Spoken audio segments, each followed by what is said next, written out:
Perkenalkan, nama saya Cantika Bulan Putri Hendi dari kelas S1C, Prodi Hukum Ekonomi Syariah, Fakultas Syariah. Selanjutnya, saya akan membacakan niat memandikan jenazah perempuan, yaitu nawaitul huslah adaan hadhil mayyitati lillahi ta'ala. Cara memandikan jenazah ada 10. Yang pertama adalah letakkan jenazah dengan agak tinggi di tempat yang disediakan. Kemudian pastikan yang memandikan menggunakan sarung tangan. Kedua, ambil kain menutup dari jenazah dan ganti dengan kain basahan agar auratnya tidak terlihat. Bersihkan giginya, lubang hidung, lubang telinga, celah ketiaknya, celah jari tangan dan kaki, serta rambutnya. Kemudian nomor 3, bersihkan kotoran jenazah baik yang dari depan maupun dari belakang terlebih dahulu dengan cara tekan perutnya perlahan-lahan agar apa yang ada di dalamnya keluar. Kemudian siram atau basuh seluruh anggota tubuh jenazah dengan air sabun.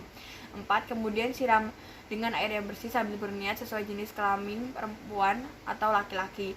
5. Membaca niat memandikan jenazah baik laki-laki maupun perempuan. 6. Setelah membaca niat, miringkan jenazah ke kanan, basuh bagian lambung kirinya sebelah belakang.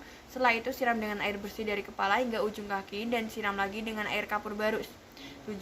Jenazah kemudian diwudukan seperti orang yang berwudu sebelum sholat. Perlakukan jenazah dengan lembut saat membalik dan menggosok anggota tubuhnya. 8. Jika keluar dari jenazah itu najis setelah dimandikan dan mengenai badannya, maka harus wajib dibuang dan dimandikan lagi. Jika keluar najis setelah di atas kafan, tidak perlu diulangi mandinya, cukup hanya dengan membuang najisnya saja. 9. Bagi jenazah wanita, sanggul rambutnya harus dilepas lalu dibiarkan terurai ke belakang. Setelah disiram dan dibersihkan, lalu dikeringkan dengan handuk dan dikepang. Keringkan tubuh jenazah setelah dimandikan dengan handuk sehingga tidak membasahi kain kafan. 10. Setelah selesai memandikan jenazah, berilah wangi-wangiannya tidak mengandung alkohol sebelum dikafani, biasanya menggunakan air kapur barus. Selanjutnya, saya akan menjelaskan mengenai tata cara mengkafani jenazah laki-laki. 1. Siapkan tali-tali pengikat kain kafan secukupnya. Kemudian, letakkan secara vertikal tepat di bawah kafan yang akan menjadi lapis pertama. Bentangkan kain kafan lapis pertama yang sudah dipotong sesuai ukuran jenazah. 2. Setelah itu, beri wewangian pada kain kafan lapis pertama. Setelah itu, bentangkan kain kafan lapis kedua yang sudah dipotong sesuai ukuran jenazah dan beri wewangian pada kain lapis tersebut. 3. Setelah itu, bentangkan kain kafan ketiga yang sudah dipotong sesuai ukuran jenazah. Beri wewangian pada kain kafan ketiga, lapis ketiga, dan letakkan jenazah di tengah-tengah kain kafan tipis yang lapisan ketiga. 4. Tutup dengan kain lapis ketiga dari sisi kiri ke kanan, kemudian kain dari sisi kanan ke kiri, kemudian tutup dengan kain lapis kedua dari sisi kiri ke kanan, kemudian kain dari sisi kanan ke kiri. 5. Selanjutnya tutup dengan kain kafan lapis pertama dari sisi kiri ke kanan, kemudian kain dari sisi kanan ke kiri, dan ikat dengan tali pengikat yang telah disediakan. Selanjutnya saya akan melakukan praktek sholat jenazah dengan niat. Untuk sholat jenazah perempuan adalah usolli ala hadhil mayyitati arba'a takbiratin fardhu kifayatin ma'muman lillahi ta'ala. Allahu akbar.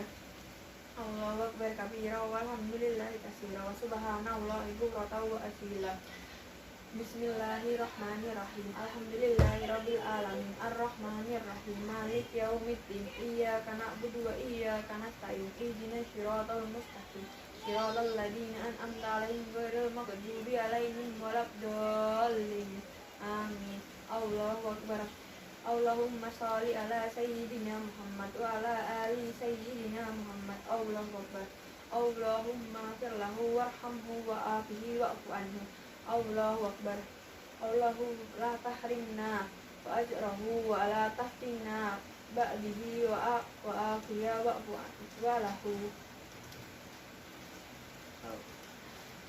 Assalamualaikum warahmatullahi. Selanjutnya saya akan menjelaskan mengenai cara menguburkan jenazah. Pertama, mula-mula dibuatkan liang lahat sepanjang jenazah yang dalamnya kira-kira setinggi orang yang ditambah dengan lengan dan lebarnya kira-kira 1 meter. Dasar lubang dibuat lebih miring ke dalam ke arah kiblat. Maksudnya agar jenazah tidak mudah dibongkar oleh binatang buas. setelah jenazahnya membusuk. 2. Setelah sampai di tempat pemakaman, jenazah dimasukkan ke liang lahat dengan posisi miring kanan dan menghadap kiblat. Ketika meletakkan jenazah, hendaknya membaca doa dengan menyebut nama Allah dan atas agama Rasulullah. 3. Tali-tali pengikat kain kafan dilepaskan. Pipi kanan dari ujung di kaki ditempelkan ke tanah. 4. Selanjutnya jenazah ditutup dengan papan kayu atau bambu dan di atasnya ditutup dengan tanah sampai galian liang kubur kembali rata. Tinggikan gundukan tanah kuburan dari permukaan tanah dan di atas kepala diberi tanda batu nisan. Ini dimaksudkan agar berbeda dengan yang lain dan agar kuburan dapat terjaga dan tidak dihinakan. 5. Tanah kubur jenazah disiram air mawar dan air biasa. Hal ini sesuai dengan hadis bahwa sesungguhnya Nabi SAW menyiram kuburan putra beliau Ibrahim. 6. Mendoakan dan memohonkan ampun jenazah. Hal ini sesuai dengan hadis Nabi SAW yang artinya apabila Nabi SAW selesai menguburkan jenazah, beliau berdiri di atasnya dan bersabda, "Mohonkanlah ampun untuk saudaramu dan mintakanlah keringanannya untuknya supaya diberi ketabahan karena sesungguhnya ia sekarang ditanya."